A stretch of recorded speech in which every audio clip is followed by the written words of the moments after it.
Testing the sound. Could you just say something briefly so I can check? Oh, can you Got hear you. me? Perfectly. Okay. Perfectly. Okay, so let's go. Are you recording the video as well? Yeah, I am. Is that all right? Do you show the video? I will, yeah. Okay. It's Okay. good. Just good to know. It's good 'Cause, because you got everything in your background, which is good. So everything's fine. You got your yeah. whiteboard and everything. You look like you're set for a video recording. So that's fine. Let me stand up actually, just because I find it. I prefer talking standing. Yeah, me too. Oh, you've got a sit stand desk. Yeah, it's so good. It's well worth the investment. Oh wow. It was. I got it cheap because it's a small space, so it's only a small desk. It was like 400 quid, but the best thing I've ever invested in. Really? I can stand up and I can sit down and I love it. And like if I'm talking and stuff, if I'm teaching, if I'm doing like masterminds, I like standing up. I prefer it. But if you can't stand up all day, like your legs get achy. Yeah. I like to have the choice to sit down as I well. need one. I need one myself.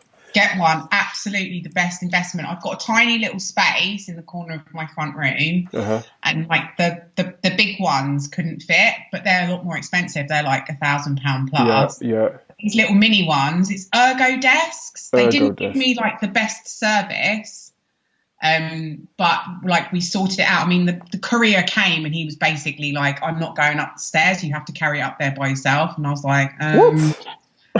Like you can't just do that. Like you can't turn up and say that. You need to say that before. So I could have arranged to have, oh my God, someone or something to help me. Like how am I going to carry that? And they're really heavy because they're on like because the thing goes up and down. It's got like a mechanism in it, which is really heavy because it's weighted. And yeah, so we had a bit of an argument over that. I bet you did. That's rude. It's like they just turn up at your house and they just like he wanted to just leave it outside the door, like, and I live on the second floor of a flat, and I was like, "Can't you even help me?" And he was like, "No," and I was like, "Well, you're gonna have to take it back God. because I can't carry it upstairs by myself." And you don't have to sign for it if he doesn't take it in, do you? So I can't do it. I physically can't do it.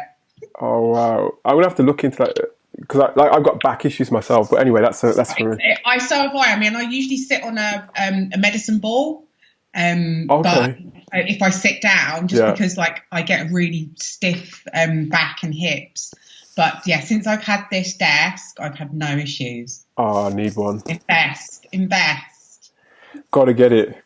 You've kind of urged me now. I'm gonna look at ergo desks. Cool. Okay. Right, ready when you are. Let's do it. Okay, so. Can I share slides with you?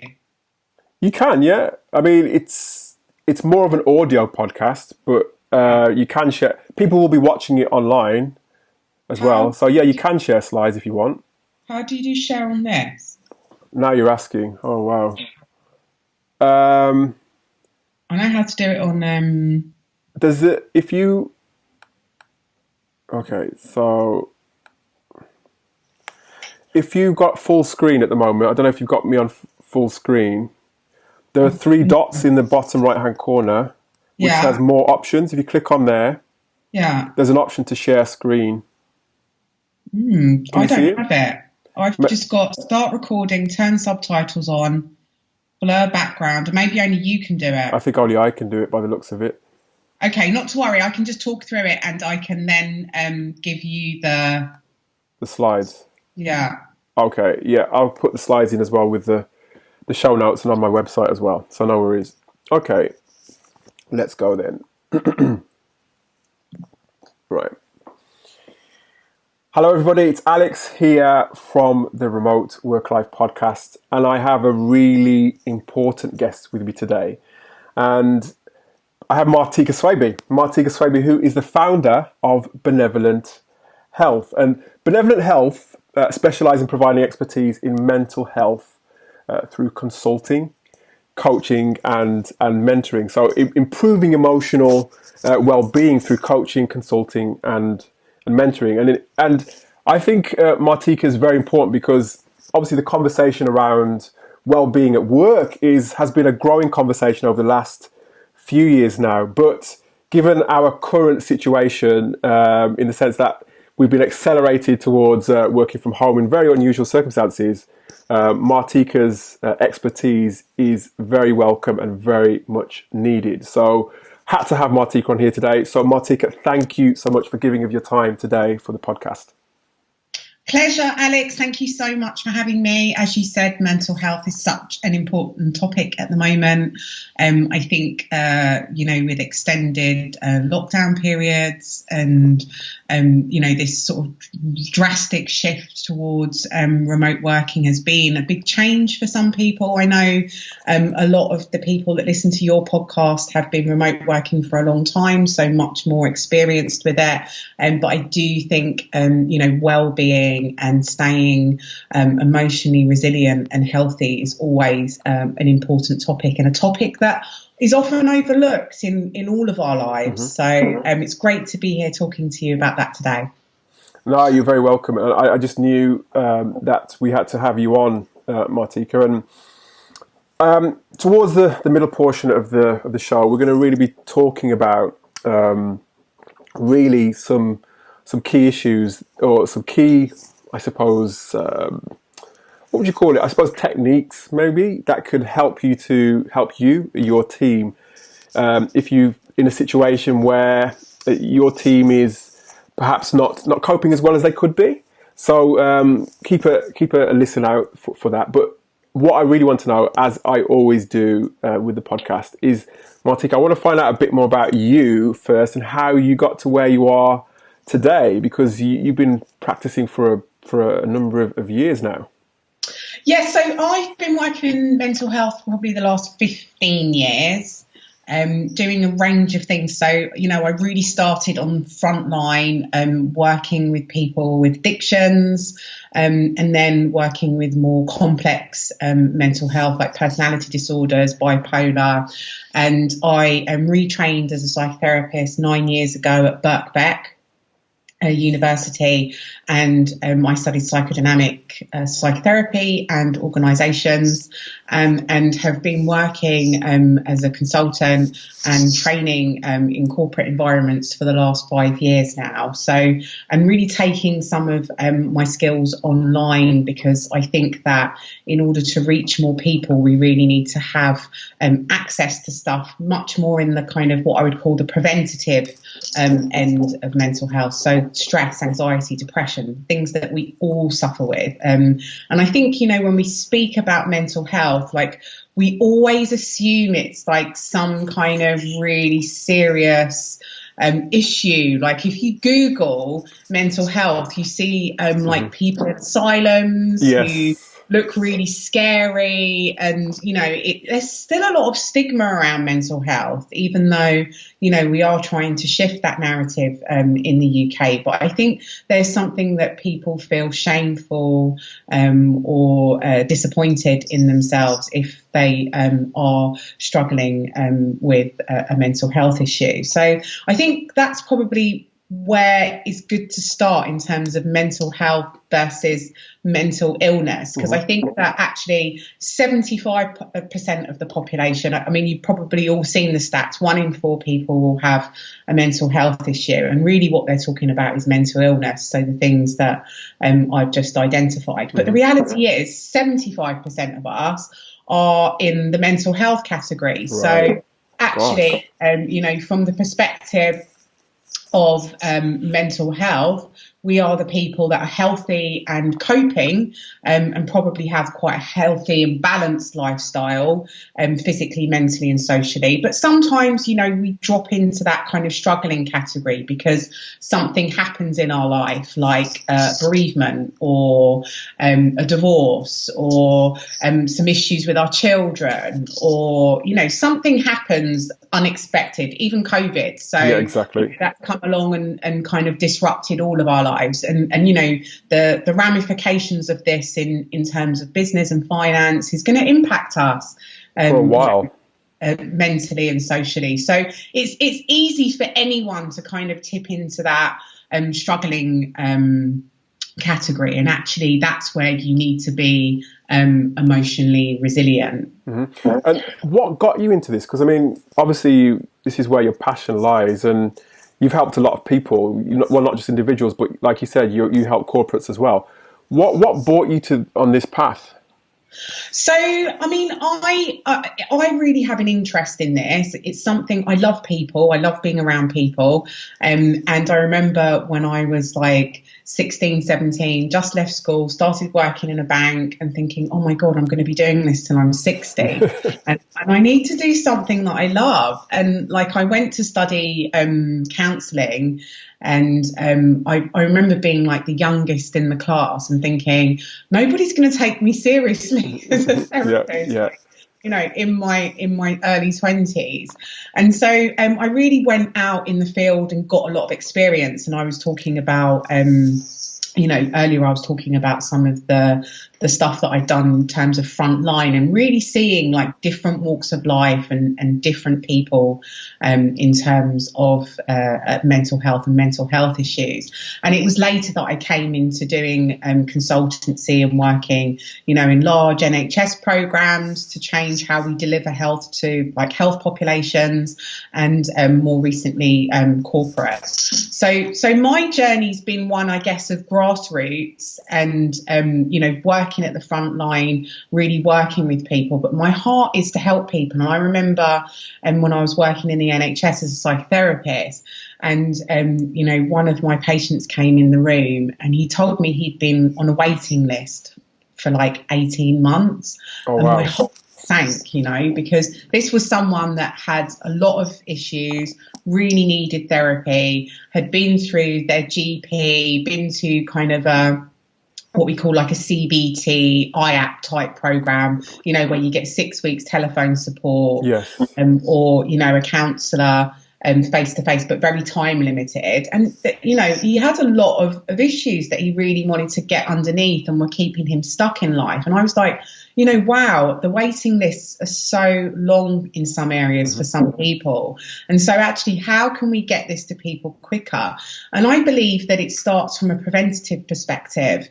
Because actually, if we don't have an awareness around mental health and staying resilient, then it's much easier to fall into those kind of struggling and unwell categories. And unfortunately, in 2018, one of my long-term friends who we'd been to school with, grew up with, he really struggled with his mental health and had gone to get help, wasn't successful. And unfortunately, he killed himself. And there's so many people, that are struggling, suffering in silence. Like something like 800,000 people every year commit suicide. And, suicide is not necessary. They are avoidable deaths. So, we really need to be more open and honest about this stuff and be able to feel comfortable to have these conversations. So really, that's why I'm on a mission to kind of change the narrative on mental health and make it a lot more accessible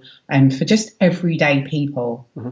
And with that mission, thank you for that, Marteka. I think that's great, because with that mission, do you think that the people are more freely and openly having the conversations now than they were? Are you seeing any sort of like changes? Because now you deal with individuals as well as corporates. Are you seeing a bit more freedom and a bit more some of the stigmas being broken, or are they still in place? Yeah, I mean, I think that we've come a long way. I think if you look at the kind of history, particularly in Britain, I think that, sort of 50 years ago, we had those old school asylums. I mean, some people would say that they still exist when you look at kind of more serious mental health issues, where people are in, under the Mental Health Act and are restrained. That treatment is still kind of similar to the old asylum model. But I think there is a recognition in the what I would call clinical medicalized world that actually mental health isn't always about medication and treatment in a kind of medicalized model. I think there's a lot more openness, and we're a lot more aware now of actually our nutrition impacts our moods and our mental health, exercise does. And all of these alternative holistic approaches. So mindfulness has become much more popular in this day and age. Yoga, and I think people are much more open to kind of spirituality. And I'm not just talking about, organised religion, even though that has massive impacts on mental health and community. I'm talking also about art, music, drama, and being able to express yourself creatively. I think there's much more openness to recognise these things actually impact how we feel and connect as human beings. So I think we have moved on. But when you look at, if you look at kind of traditional corporate models in terms of treatment to mental health, if you look at the best EAP programs, so the employee support assistance programs, actually the uptake of those is usually around 7%. In a really good one, you might get it up to sort of 10-11%. So, and when Pharma did a report in 2018 around the state of play with mental health across the nation, and it was something like 11% of people would tell their line manager if they were struggling with a mental health issue. And then you look at the stats on the back of that, so absenteeism and reasons people are off sick, and actually musculoskeletal issues is kind of the number one issue. Is it really? And when we look at this, actually, how much stress is impacted on those kinds of injuries like back pain and other musculoskeletal illnesses. So they're all interlinked, and actually how do we start to unpick those and understand what it really is? But the reality is most of us wouldn't be comfortable phoning up our boss and saying, I'm really stressed today, I can't come into work. It's still seen as a bit of a cop out or an excuse that you're making. And some people will always use a headache on a Friday afternoon, or whatever it is, to make excuses. But some people are actually really, really genuine. And how can we make those kinds of conversations and discussions more acceptable and reduce that stigma? Yeah, and I think that's a good segue, isn't it, into the conversation that we want to have, really, which is around how we can help managers, I guess, in a way to, I suppose, I don't know, is it identify those things in their teams, or because really, well, first of all, foremost, that you mentioned at the top the differences between mental health and mental illness. Should we just explore that for a little bit before we dive into the discussion about how we can help, how basically you could help managers, or how managers can help their teams? What are those differences between mental health and mental illness? Because you said that 75% of us fall into that mental health category? Yeah. So I think, typically we look at mental health, and like I said, we think about mental health as mental illness. So, we have this kind of stigma around the word mental health, and actually I see mental health and what I teach in the programs that I offer is actually mental health around what I call mental fitness. So sleep, nutrition, fitness, stress, anxiety, and all those kinds of I would call lower level mental health issues that we can all tip into the struggling or unwell side. But actually, when we think about mental health, often we think about mental illness, and mental illness being, something that's more formally diagnosed and recognised, like bipolar disorder or personality disorder, or suicide and self-harm, and the more serious end of the spectrum. And I'm not saying that those things aren't important and we shouldn't have an awareness of them, but actually I think from a preventative perspective, to stop people falling into the more serious mental illness category, more people have the kind of what I would call stress, anxiety, depression, the kind of lower level end of the spectrum. And actually, if we could increase the awareness of how to stay mentally fit and healthy there, and recognise when you're perhaps working under a bit too much pressure. Actually we can really have an impact on that. Whereas I think once you tip into being unwell and mental illness, the trajectory or recovery is much longer. So it's, I think to have the most impact, we definitely need to focus on the healthy coping end of the spectrum, the 75%, as opposed to mental illness. And if you like reading papers and you're interested in that sort of stuff, Keyes and Hubbard have got a really good paper on that around the mental health spectrum. And they talk a lot about kind of how to, the messaging around healthy and balanced lifestyle for physical, mental and social well-being. Mm-hmm. I'll have to refer to that, I think, in the show notes, because I'm sure there are going to be people out there who are interested in this, whether from a point of view of being a manager or being in that situation themselves. So I think it's important that we link to that. So I'll get the link from you at the end of the show so we can include that. What are some of Sorry, go ahead, Marteka. The important thing is, and what I kind of want to bring home is actually mental health. We all have mental health, we all have it, and it's not something that's out there or affects somebody else. We all have mental health.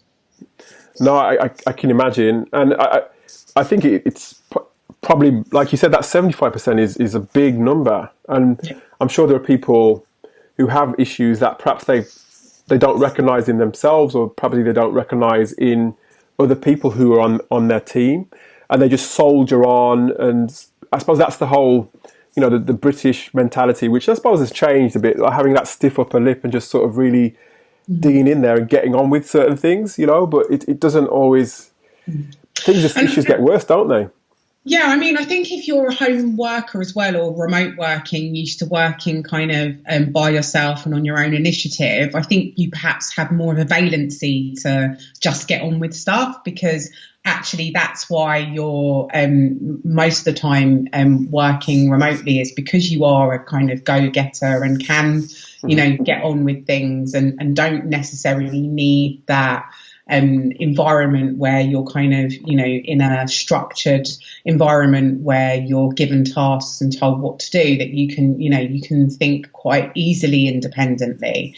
And I think one of the challenges are when you work remotely or independently actually is a susceptibility to kind of isolation, of course, or loneliness. And actually connection, community, is one of the biggest things people look for in terms of improving their mental health. They want a community that they can connect with and that provides support. In my years of working in this field, where you see people recover and get better and really change their lives are people that are connected into something beyond the kind of treatment, if you like, or the mental health kind of medicalised pathway in terms of medication, and go to the doctor, psychiatrist, therapist for treatment. It needs to be much broader than that, and it really needs to be integrated into our community, into our social networks. So I think there's probably a susceptibility to not ask for help if you're struggling. And also, if you're a manager managing remote workers, it's really hard sometimes to notice changes in your team or notice those early warning signs. So, if a person's behaviour changes and they have decreased productivity or performance or a low morale, I think it's much harder to recognise that when you're not in the same space with someone, seeing them every day, because there's not that connection. And so I guess as managers, as remote workers, how do you create those communities, those connections with your staff, with each other, to have that? I know personally, I homework a lot, and one of the things that I'm much more proactive with as a business owner is having networks and being accountable to a network, a community, a mentor. So I always have a mentor. I find that really helps me to stay accountable and focused, and where I can be really open and honest, and also a community of other like-minded people that are in a similar situation. You can just reach out to them and, you know, have a meet up. I know, like with lockdown, that's changing that. And also, like for me, I'm part of a like a shared working space where I go and work and I see, you know, regular people. But I've really had to make an effort since I transitioned to kind of working at home in the last 5 years. I've really had to make an effort in terms of, you know, my network kind of outside of work and maintaining that network and putting more of an effort into, you know, having regular meetups with colleagues, with friends, with other professionals, and, you know, all my routines that go around that. So like my gym workouts, you know, like I've got a group of friends from the gym that, you know, I see regularly. Obviously now with lockdown, we are not able to do that, but, you know, before that, and all, you know, the things that you enjoy, that you make sure you schedule in those activities that you like and enjoy. So a lot of that's been done on Zoom now, and I know people are having Zoom fatigue. Yes. But yeah, I mean, once we get back to the new normal or going out again, it's like, how do you have those connections outside of your you know, being kind of remote working, potentially by yourself all day or just with your family. Mm-hmm. And going back to something that you said about warning signs, because like you said, there's not as much contact when you're working remotely. You don't have those spontaneous interactions where you can observe somebody's body language in the same way that you would as if they were right in front of you.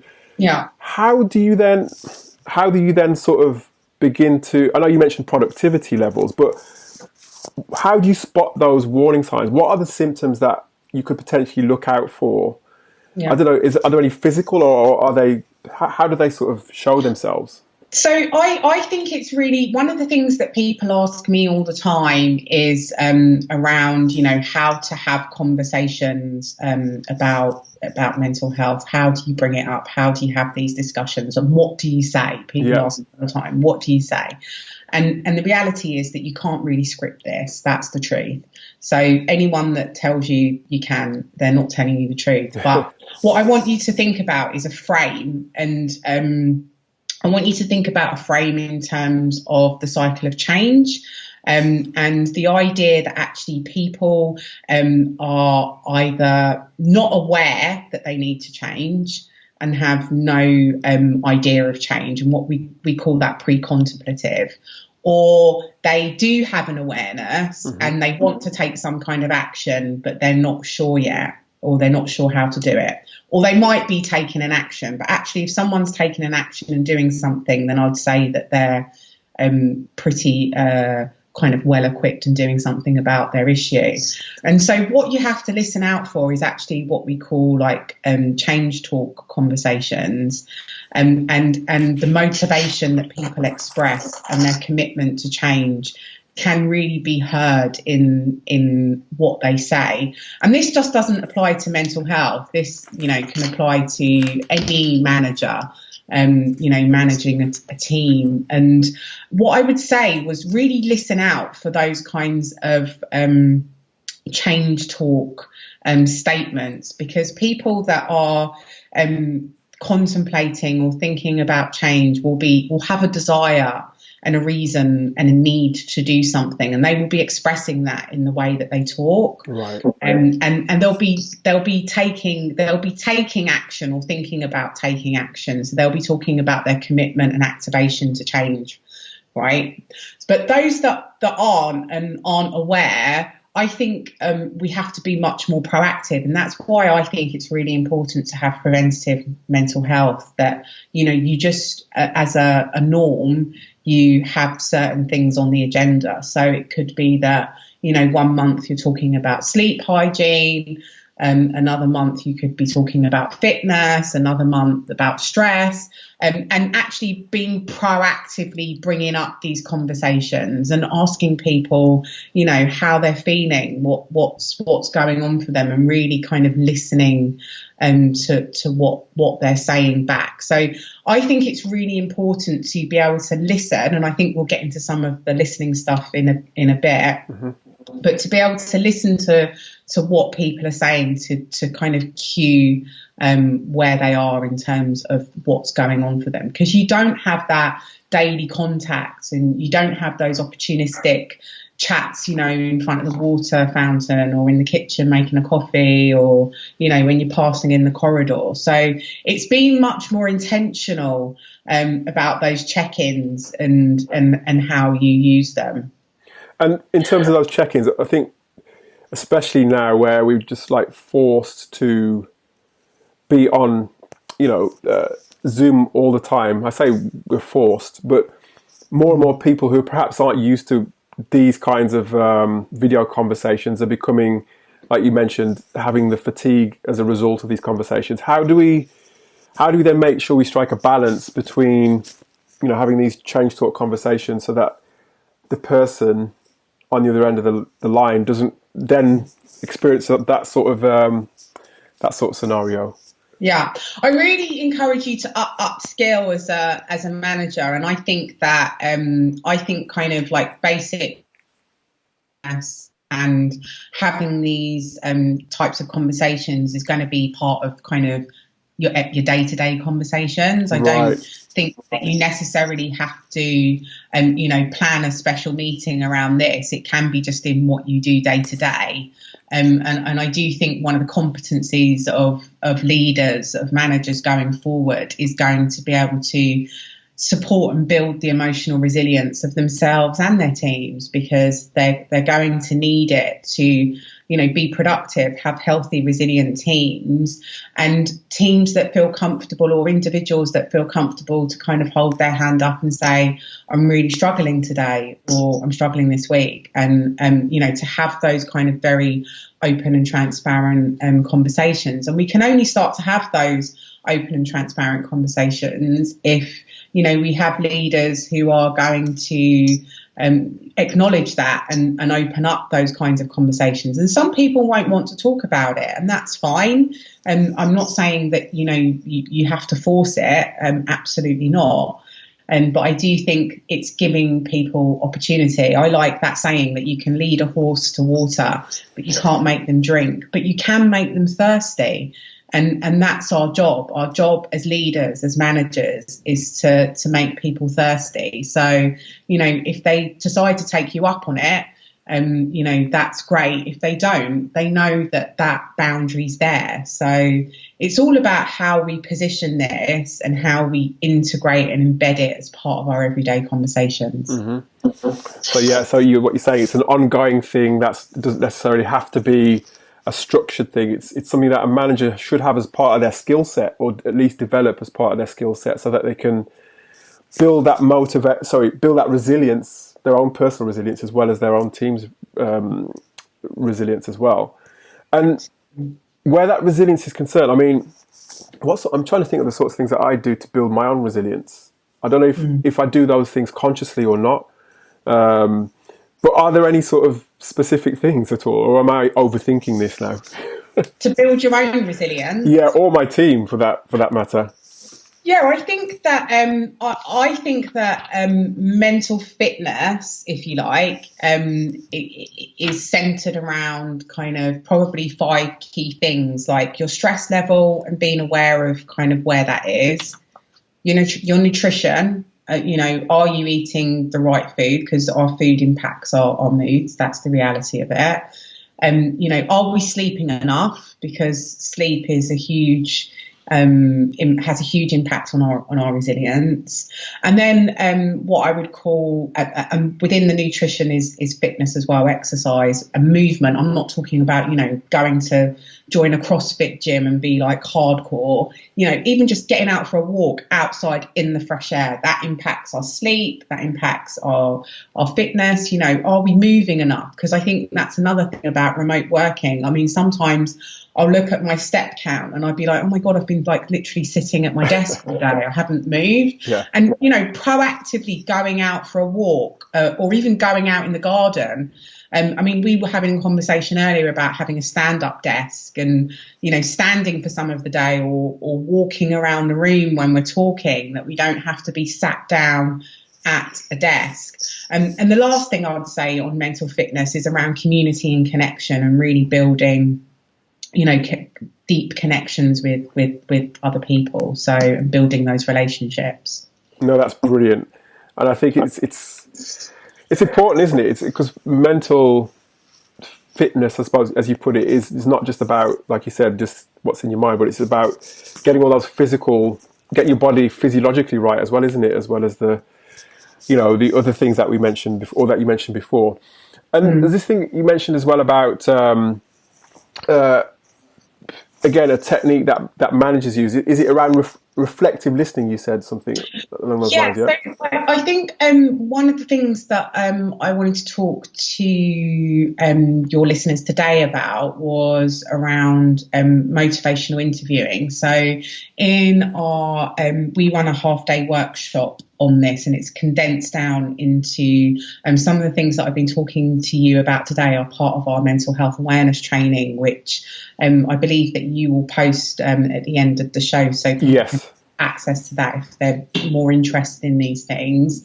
And we run like a monthly coaching group, so people that want to learn more about these different mental fitness areas, we teach each month on a specific topic, and not so people can make these huge lifestyle changes. Like I said, it's not about going to join the CrossFit gym and be training like 5 times a week and like making sure you've got all your meals prepped and having 5 meals a day. We're not that's like there's nothing wrong with that, but that's for a certain group of people. What we teach and what we think about is how you can make this part of what you do and embed it into your kind of everyday lifestyle. Exactly. So these advanced listening techniques, motivational interviewing, again, it's about having an awareness of this technique and embedding it into your routine. And I think the point of these advanced listening techniques is around having a collaborative conversation, actually, and strengthening people's intrinsic motivation and commitment. So what motivates you inside, and really as a leader, as a manager, as an individual, if you can tap into what motivates you intrinsically inside, it's much easier to have better conversations with people and much more smoother collaborations in terms of getting things done and getting the best out of people. And the spirit of motivational interviewing is really about, really like the idea that you're not the expert and that actually it is a collaboration. So, it's trying to get a mutual understanding and just understanding that person from their narrative and what they need, as opposed to your own kind of agenda. Because I think as managers, I've managed large teams before and much smaller teams, and I've managed teams from as a line manager, but also in a way where you have to influence people that you don't necessarily have you're not their direct line manager. And it's so important to understand, what's important to them, because actually it helps you to frame what it is that you're wanting them or asking them to do, if you can frame it from their narrative and not your own narrative. And so there's something around drawing out from that person as opposed to imposing your views on them, and really understanding, what is it? What is the change that's needed to happen here? What is it that you are trying to achieve through this conversation with that person, and really like getting them to think about it from an autonomous perspective and not your authority. So I think, if you are remote working and you are influencing and working with, especially if you're working with more senior teams who, have a lot more autonomy, this is a really helpful technique to start to have some of those change or even complex conversations that often we like to skirt around or not quite address. And I think mental health is one of those, because people always are worried about saying the wrong thing. Of course. And that they're going to, put their foot in it and offend or upset people. So I think it's quite a delicate conversations. But I'm just going to give you 4 basic skills that you can use. And that is called OARS, OARS. And really, OARS consists of open-ended questions, affirmations, so appreciating people and coming from it from an encouraging perspective, reflective listening, so being able to paraphrase and rephrase what people have said, and then summarizing, just to make sure that you understand what people are saying. And if you can fit OARS into conversations, you will find you have much more productive and better conversations when it comes to any kind of conversation, not just mental health, but any kind of conversation, because it helps people to feel heard and that you're actually really listening to them. And it's one of the ways that you can have a very empathetic and connected conversation. Could you I don't know if it's possible in this setting, could you perhaps just like give a little example maybe of how a conversation might go? I don't know. Is it possible to do that now? I don't know. So between me and you? Yeah, why not? Yeah. Okay. So tell me, so what's the scenario then? Maybe talk to me about something that you're struggling with at the moment, a challenge. So yeah, my kids, I'm working from home, and I'm also my kids' teacher, so I'm trying to balance my work with my homeschooling, basically. Okay, so how are you managing that now then? It did start off a little bit tricky because I wasn't really sure if I was doing the right thing where my teaching was concerned, and then it kind of sort of filtered into my work, so I was losing time with my daily work. Mm. So how would you like that to be different? What's the balance that you're seeking? Well, apart from going back to school, I suppose I want to be able to I suppose understand that my kids are getting everything that they need out of the day, but at the same time being as productive as I possibly can under the circumstances. I mean, what's productive for you? What would that look like?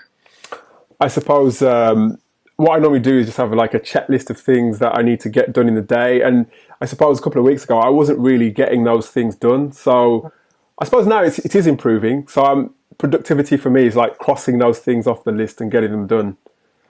So it sounds like you're doing a good job then, like you are getting some things done, but there's room for improvement.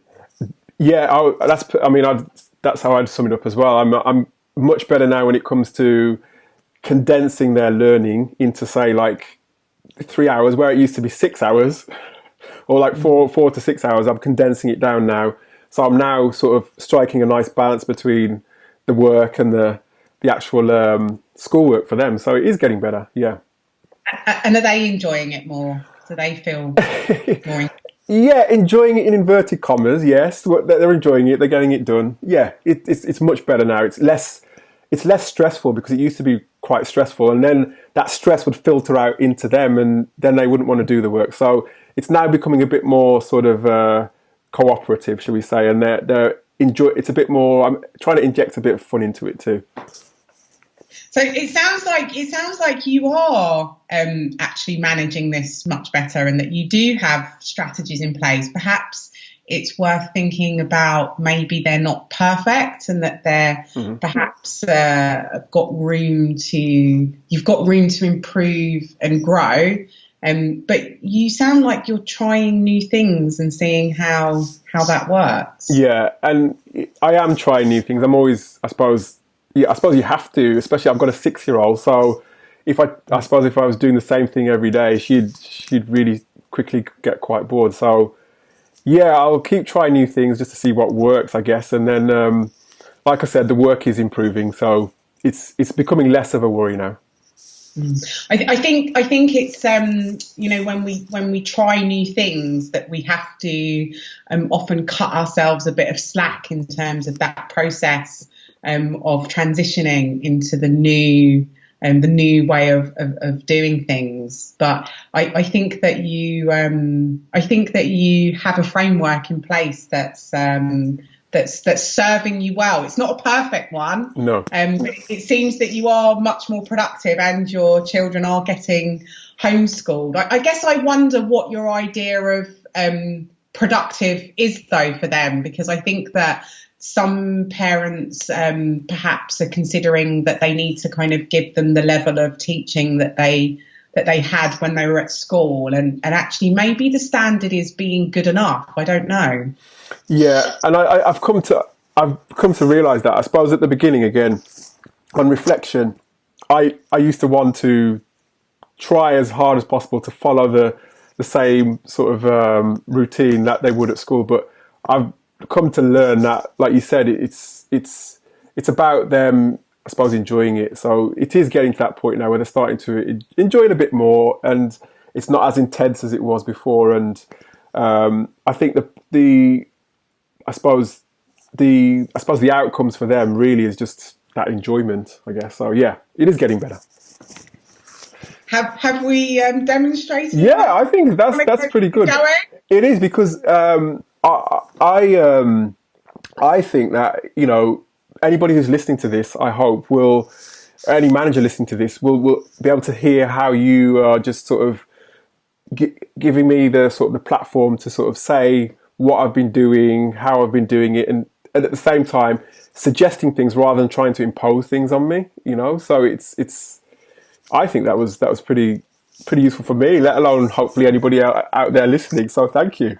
I think I started using some of the more advanced techniques in terms of I was consciously developing the discrepancy, because I think which is a technique of motivational interviewing, because I think where you started was that you were basically failing as a parent, and from a productivity perspective, and actually you then kind of went on to say, well, actually I've been trying different things and it's been getting better over the weeks, and it's not perfect, but it is improving. And I think sometimes when we're going along a change journey, we're so focused on the end result that we don't see all the incremental progress that we make. That's true.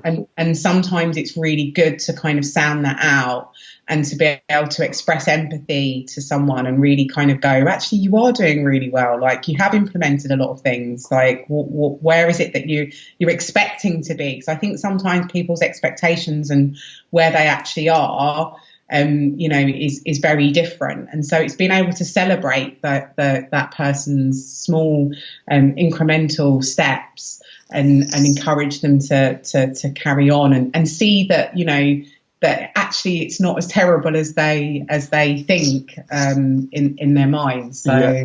So true, because even a couple of weeks ago, what I'd say is, what I was thinking about was, rather than the incremental steps, I was thinking about how are they going to be when they go back to school because of all this teaching I've been doing with them. Not how I've been doing step by step, but it was like, so yeah, that is so true. And good, it's great, it's great. So if anybody's listening to this, I think, I'm sure people are listening to this, then, it's about the little steps in between that lead you to what the end result is, rather than just sort of putting all that pressure on yourself just to get that end result, rather than just sort of focusing on the steps in between. Yeah. So, no, Marteka, thank you. Done is better than perfect. I think that we often strive for the finished product or the perfection, and actually, it's a process, isn't it? And we have to be okay with being good enough, and sometimes being good enough is the best. So, So yeah, well done for being for having a full-time job and Oh teaching. my gosh, it hasn't been easy. Everyone's going to have a new appreciation of teachers, I think. Tell me about it. Tell me about it. So, I mean, just to end up, what's things looking like on the horizon for Benevolent Health? What are your plans for the foreseeable future? Mental Health Awareness Week's coming up this month, 18th to the 24th of May. We've got a mental fitness summit.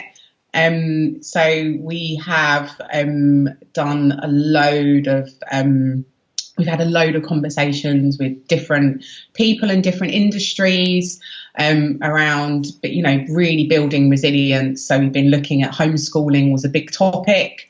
We've got some excellent resources in there, and we did some stuff with you on remote working. We've got a load of mental fitness talks in there. It's totally free to register and to look at the content. If you want to keep the content, there's a charge for an access pass, and it has a stress program in there. So, and that will go out on Mental Health Awareness Week, and I can send you the links if people want to register. Yes, before then. So we are also, we've also got the coaching program for people that want to learn more around mental health awareness and building up their awareness in the workplace, or that they want to do something in their community in terms of, if you're if you've got expertise in sleep or stress or holistic, like a yoga teacher or mindfulness, or we're looking to work with other experts who are interested in improving their knowledge around mental health. So we'll be launching a peer mentoring platform in June, and we always have our podcast, Better Mental Health.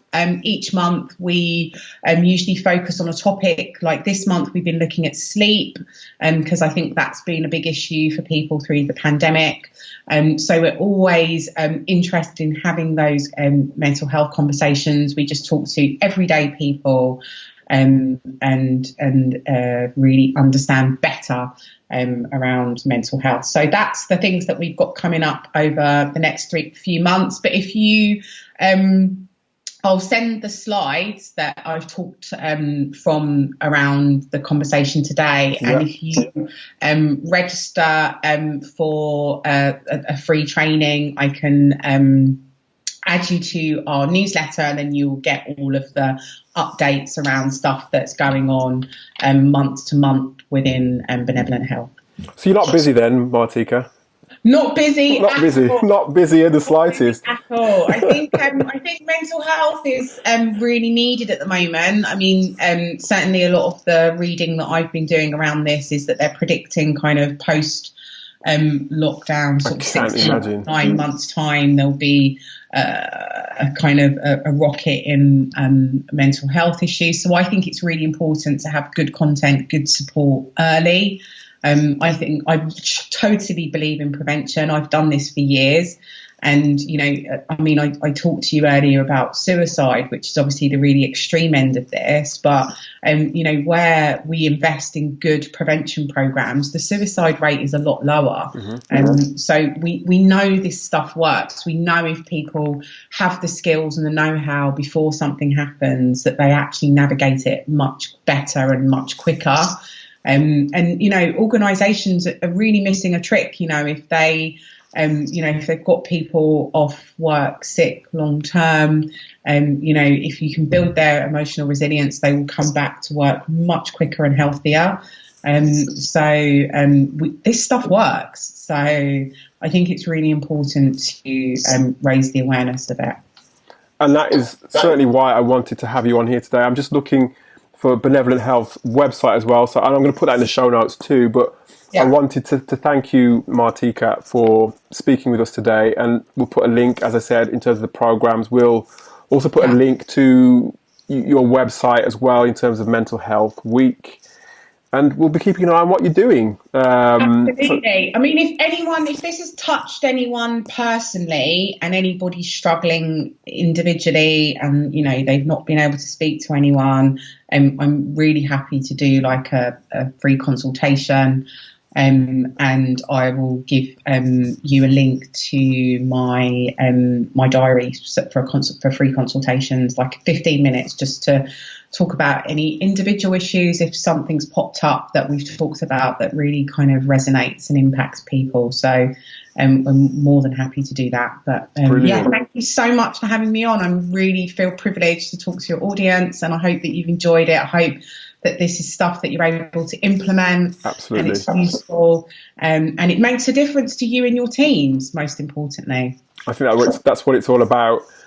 So it's Benevolent Health, benevolenthealth.co.uk, Marteka Swaby. Thanks so much, Marteka. Thank you. Bye-bye. Bye-bye.